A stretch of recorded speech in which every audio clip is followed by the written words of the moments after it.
Berjumpa lagi dalam permenungan kita edisi Selasa 4 Oktober 2022, Pekan Biasa ke-27. Hari ini peringatan Santo Fransiskus dari Assisi. Bacaan-bacaan liturgi hari ini, bacaan yang pertama dari surat Rasul Paulus kepada jemaat di Galatia bab 1 ayat 13 sampai 24, dan bacaan Injil dari Injil Lukas bab 10 ayat 38 sampai 42. Menilik riwayat hidup Santo Fransiskus Assisi yang kita peringati secara liturgis hari ini, dan menyimak kedua bacaan liturgi hari ini, hemat saya, semuanya itu mengungkapkan atau menggambarkan dinamika kehidupan beriman. Bacaan pertama misalnya hari ini digambarkan oleh Rasul Paulus sendiri tentang dinamika kehidupan berimannya. Rasul Paulus menseringkan pengalaman hidup berimannya. Dia berangkat dari dirinya yang tidak mengenal Kristus, bahkan yang dengan sangat kejam menganiaya murid-murid Yesus. Itu diakuinya. Dalam bacaan pertama hari ini, Rasul Paulus mengakui secara jujur di hadapan jemaatnya di Galatia bagaimana dia sebelum mengenal Kristus adalah seorang yang dengan sangat kejam menganiaya para pengikut Yesus. Tetapi kemudian Allah Bapa berkenan menyatakan anaknya kepada Rasul Paulus. Dan ini kita tahu cerita yang sangat familiar dalam perjumpaan yang luar biasa ketika Paulus yang saat itu bernama Saulus menuju kota Damsyik. Di sana berjumpa dengan Tuhan Yesus secara ajaib. Dan disitulah mulai ada titik balik kehidupan Saulus. Dia menjadi Paulus sesudah mengenal dan berjumpa dengan Yesus. Itu juga yang diceritakan dalam bacaan pertama hari ini. Lalu setelah perjumpaan itu, Paulus berubah dalam kehidupannya. Dia berbalik. Dia menjadi seorang yang sangat militan mewartakan Yesus Kristus. Saudari dan saudara yang terkasih, demikian juga dalam bacaan Injil diceritakan tentang hal yang sama. Yesus berada di sebuah kampung dan bertamu di rumah Marta dan Maria.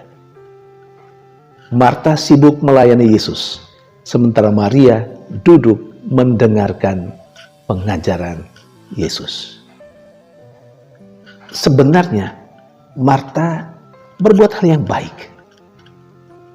Dia sibuk melayani Yesus, tetapi saatnya kurang tepat. Kenapa? Pada saat itu Yesus sedang mengajar. Maka apa yang dilakukan oleh Maria, duduk dekat kaki Yesus untuk mendengarkan Yesus, itu adalah hal yang paling tepat. Ketika Yesus berbicara, ketika Yesus mengajar, seharusnya baik Marta maupun Maria mendengarkan Yesus. Sementara Marta tidak peduli dengan itu. Dia berbuat hal yang baik, tetapi tidak tepat saatnya. Karena itu Yesus semacam menegur Marta.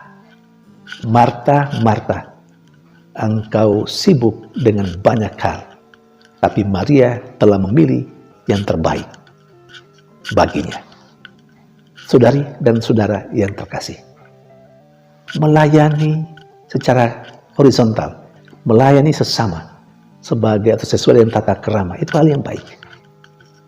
Tetapi menjadi tidak tepat kalau berpikir tentang pelayanan secara sosial, menjadi hal yang tidak tepat, hal-hal yang sangat duniawi, yang berhubungan dengan kemanusiaan dipakai pada saat orang seharusnya atau kita seharusnya mendengarkan Tuhan. Beri contoh, ketika kita mengikuti perayaan Ekaristi, di sana sebenarnya kesempatan Tuhan bersabda kepada kita, dan kita seharusnya mendengarkannya. Tidak ada aktivitas lain, tidak ada pikiran lain, tidak ada perbuatan lain kecuali mendengarkan Tuhan yang bersabda dalam perayaan Ekaristi. Tetapi betapa banyak kali kita, saya dan Anda, kurang memperhatikan Tuhan yang bersabda kepada kita pada saat itu dalam perayaan Ekaristi. Kita sibuk dengan urusan kita, kita sibuk berbicara dengan teman-teman kita sibuk dengan diri kita sendiri, main gadget dan lain-lain sebagainya. Mungkin banyak hal yang kita lakukan baik, tetapi saatnya tidak tepat. Karena pada saat Tuhan bersabda dalam perayaan Ekaristi, seharusnya semua kita duduk di kaki Tuhan dan mendengarkannya. Saudari-saudara bisa mengambil contoh yang lain, karena banyak sekali kesempatan kita berjumpa dengan Yesus, kita berjumpa dengan Tuhan yang bersabda kepada kita. Saat-saat seperti itu adalah saat yang paling tepat kalau kita duduk diam di kaki Yesus dan mendengarkan Dia, dan bukannya berbuat hal yang lain, sekalipun itu baik secara manusiawi. Saudari dan saudara yang terkasih, hari ini adalah peringatan Santo Fransiskus dari Assisi. Kalau kita menelusuri riwayat hidup Santo Fransiskus dari Assisi ini, kita harus mengatakan juga bahwa hidup Fransiskus dari Assisi ini sebelum memutuskan untuk mengikuti Yesus, dia juga bukan orang baik-baik. Masa mudanya juga bukan orang yang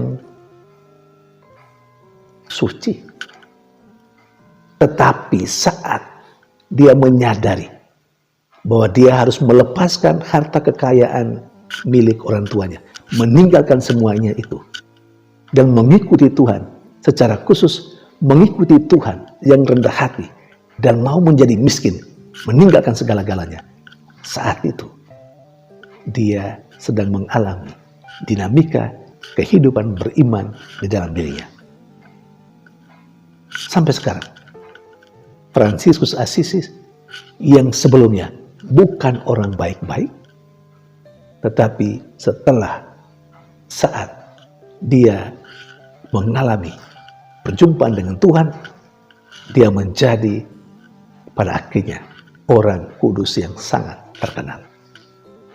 Saudari dan saudara terkasih, itulah dinamika kehidupan beriman, baik Rasul Paulus maupun Maria dalam bacaan Injil hari ini, ataupun juga orang kudus yang kita peringati hari ini, Fransiskus dari Assisi. Setiap kita, kalau mau merenungkan sungguh-sungguh, punya dinamika kehidupan beriman. Ada saat-saat tertentu di mana kita tidak mengenal Tuhan, di mana kita tidak peduli dengan Tuhan. Tetapi ada saat-saat juga di mana kita sangat menyadari, kita lalu kemudian mengikuti Tuhan. Dan kita begitu percaya kepada Tuhan, sampai kita mungkin juga meninggalkan segala-galanya, atau sekurang-kurangnya melayani Tuhan, melaksanakan pekerjaan-pekerjaan Tuhan. Itu menjadi bagian yang utama dalam agenda kehidupan kita. Itu juga dinamika kehidupan beriman kita. Semoga peringatan Santo Fransiskus dari Assisi dan kedua bacaan liturgi hari ini memberikan kepada kita inspirasi, kekuatan untuk terus memilih yang terbaik pada saat yang tepat. Memilih Tuhan, mendengarkan Tuhan, daripada aktivitas yang lain. Ada saatnya juga aktivitas horizontal atau yang berguna dan bermanfaat untuk sesama juga perlu. Tetapi pada saatnya pula, pada saat yang tepat yang diberikan kepada kita. Saudari dan saudara terkasih, semoga Tuhan